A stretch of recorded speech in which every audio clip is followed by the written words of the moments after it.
In some corner of the universe that was totally not made up for this series, there exists a planet where three species have coexisted for centuries. Until today, a new drug starts to enable crimes of passion again, and a Green Lantern is brought on board for her emotional expertise. This is the story of Far Sector.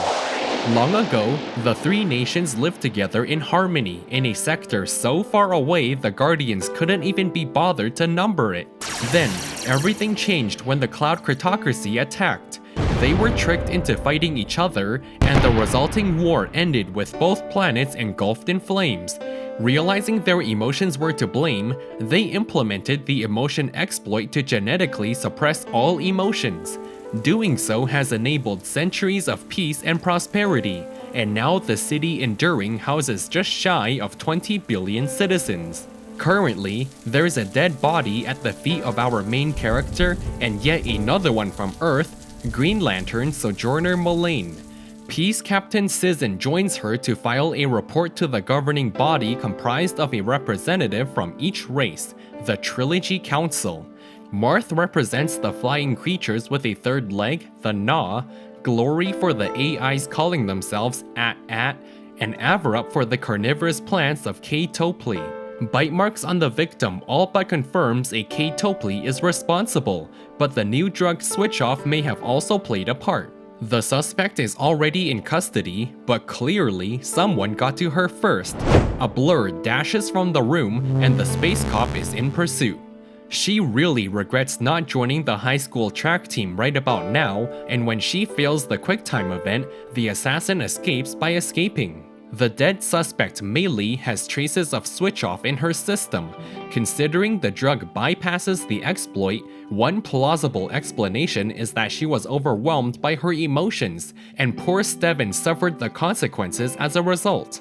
Counselor Averup adds that the K-Topli are a lonely people, and munching on another person fills them with the warmth of another soul as bright as their own.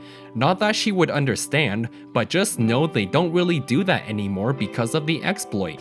Cizin and Joe used to be a whole lot more than just roommates. She also brews the worst coffee in the sector because Joe forgot to pack the coffee beans. Although she envies the main character's mastery over her emotions, she's also immensely grateful for the centuries of peace and stability provided by the exploit. Mullein then pays a visit to Marth, whose demeanor is completely off. He seems to have the hots for her, and they get a little carried away until she remembers what she's here for. This is also the moment she realizes he's on switch-off. When the Cloud Cryptocracy ruled with an iron fist all those years ago, there was a small rebellion who stood to gain from their new overlords. That same group of nutjobs would go on to burn their planets instead of surrendering the power they've accumulated. Before his dosage expires, he ponders how a society that does not feel regret can learn from its mistakes. Back in the apartment, Sojourner has an assistant named @IcanHasEarthStuff01, or CanHas for short. Even that pales in comparison to Marth of the Sea by the Wavering Dark, until the sun falls. Yes, that's really his name. She then cries herself to sleep thinking about her father, only to be woken up by a small protest of 100,000 people. They'll be forced to use alternative methods if she fails to disperse the crowd. One side attributes the many generations of peace and prosperity to the exploit, whereas the opposition believes it's all a conspiracy theory and welcomes the emotions brought about by switch-off, which is exactly what a switch-off enjoyer would say. Unfortunately, time's up and they execute Order 66. This does not sit well with the Green Lantern. The American is all too familiar with police brutality. All they're doing is encouraging a riot and causing a cleanup on Aisle 4. Instead, she flies off to handle things with a more emotional touch. She's flagged down by the one who started this protest in the first place, the wife of the late Steven, Anne. These days, the exploit is a hindrance to their society, and because of it, she can't even grieve. Despite today's tragedies, they'll continue protesting until the council gives in to their demand for a referendum on the exploit. However, the council not only doubles down on their position, but also reveals this exact situation has arisen a dozen times before, and each time it was handled before things got out of hand. Mullein walks out in shock, but mostly disappointment. I should also mention the unique properties of her ring. It's actually below average in terms of power output, but that's compensated by its ability to recharge itself. 6 months ago, she was handed her ring and given 1 year to make a difference. Jo has found the one thing in the far sector which doesn't immediately make her want to vomit. Her investigation hits a roadblock because it all points to crypto, which cannot be traced. Canhaz interjects by saying crypto means one of her people is out there slaving away at the mines. Thankfully, she's no longer in that position thanks to all the cat memes she's getting paid in. Sojourner then reflects on her past and presents us with a long overdue origin story. She grew up in a low-income family, her parents got divorced, she joined the army, then went to Princeton and became a cop, then got fired for a BLM post she had nothing to do with.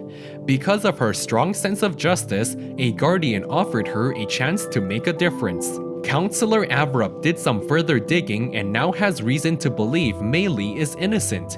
Turns out she's a vegetarian carnivorous plant. And get this, she was not in control of her actions. It's been 1 week since the protest and Mullein is still dashing around from one funeral to another. She gets a surprise visit from Marth, who's here to apologize for his actions. You know, giving the order to massacre a crowd and all that. Moreover, he's resigning from the council after the referendum. And of course, the other reason he's here is to court her. They give in to their intrusive thoughts faster than a Tesla doing 0 to 100, and I'll leave the rest to your very unchristian imagination. Canhaz pokes fun at convergent evolution the next morning until Avrup saves her from her embarrassment. She walks right into a trap as the cloud cryptocracy, who are supposed to be 6 feet under, are waiting to ambush her. Avrup has also been taken hostage. Canhaz detects the bodies contained within those combat suits are not registering any signs of life. This mirrors the AT-AT's ability to ride biologicals, animating them like puppets at the expense of killing them. Ultimately, Avrup is no longer with us, and the AI perpetrators manage to slip away. What the Green Lantern is about to perform next she might not come back from, but that's precisely the reason she was chosen for the job, her ability to live with fear. She gives herself a Tron starter pack and surfs into the world of Atville, home of the AT-AT. Memes double as both a currency and sustenance to these people. This is why Atville has been famished ever since the exploit shut down all avenues of creative expression. Anyway, they track down the suspects by tracking them down. The criminals almost put up a good fight. At least we got some cool artwork out of it. According to their confession, somebody reached out anonymously and paid handsomely in Earth memes. The group was hired to ride Maylee into killing someone, but the AI who was riding her was corrupted into a virus by her untimely assassination. The only thing it's good for now is organizing the trash bin. The council requests another update on the investigation, which ends as it usually does, with her storming out the front door. Marth implores her to ask around about something called FeelsNet. He also gives her a side quest to investigate a facility. Canhaz introduces her boss to a restaurant serving fake food from a menu designed by people without taste buds. And that is how Jo Mullein is tricked into eating an NFT. Turns out nobody originally wanted the exploit at all, especially not the AT-AT given what we just learned. Instead, it was a small rebellion who tested and then deployed the exploit. When probed about FeelsNet, Canhaz explains it's a black market Etsy for switch-off junkies. The hottest commodity right now is, you guessed it, memes. Lantern Mullein follows up on that side quest, which brings her to a facility full of switch-off addicts. Upon further investigation, she stumbles into the early adopters of Apple Vision Pros. FeelsNet is a network of illegal facilities littered all throughout the city, enduring with the sole purpose of pumping out memes in a world devoid of emotions. An exploit to the exploit, if you will. Compounding all the evidence, She believes Meili probably got roped into Feel's net and then escaped. They needed her demise to look like an accident, and that's when the At voodoo magic got involved. To everybody's surprise, Marth admits he's the architect behind Feel's net because he's financing a revolution. A society cannot be forced into peace, it's just not sustainable. Plus, they never surveyed 20 billion people for permission to remove emotions as an option from the character creation screen. He worked with Averup to orchestrate everything from the very beginning. They installed a Green Lantern, he gave Order 66, and now the Council's hand is being forced with a referendum. But he underestimated her. Councilor Glory comes out as the final boss and seizes the city enduring. A state of emergency threatens all voters back home. Additionally, the At won't even get a chance to vote due to servers getting axed like another Google service. All the while, the main characters barge into the council to confront Glory. The other council members, or whatever is left of them, respond with violence, hoping she'll restore the servers.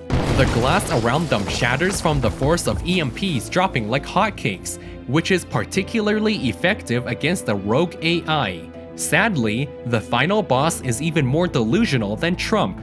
Her empty-headed peanut brain plans to destroy everything here and then invading Earth for all its delicious memes. Good luck taking on the Justice League, and for that reason, a civil war has erupted in Atville. Not all of them are volunteering for a suicide mission. Fearing this day would come, Marth had used the money generated from Feel's net to hire air support from the Cloud Cryptocracy. Lastly, Jo enables battery saver mode and flies off before her friends take all the credit. The Green Lantern puts on quite the light show until she's reminded to wrap things up because this is the final chapter. The military captain and herself sit down to resolve this matter peacefully. In other words, Jo tries to talk her out of it like a CW show. She is blindly following the orders of an evil AI nutjob to bombard everything in sight, but killing the people she's supposed to be saving kind of defeats the purpose. And just like that, she calls for a ceasefire. Well, that was anticlimactic. The referendum passes in favor of abolishing the exploit. An election will replace the entire council, and the final boss will be tried for treason. The Cloud Cryptocracy lingers around to pitch a sequel. Cizin tries out this emotion thing, and Jo receives her father's email reply. Green Lantern Sojourner Mullein has finally found her calling in the far sector, and we're out. Almost. 6 months later, Jo reaches the end of her year-long obligation. Averup budded before his demise, and now there's a mini Averup running around. The unpredictable nature of emotions isn't for everyone, and some of them are even in rehab because of it. And John discovers her secret plushie. Meanwhile, her friends work vigorously to plan an unforgettable farewell party from the far sector. If you're still window shopping, what are you waiting for? Subscribe! Insert marvelous outro here, and I'll see you in the next one.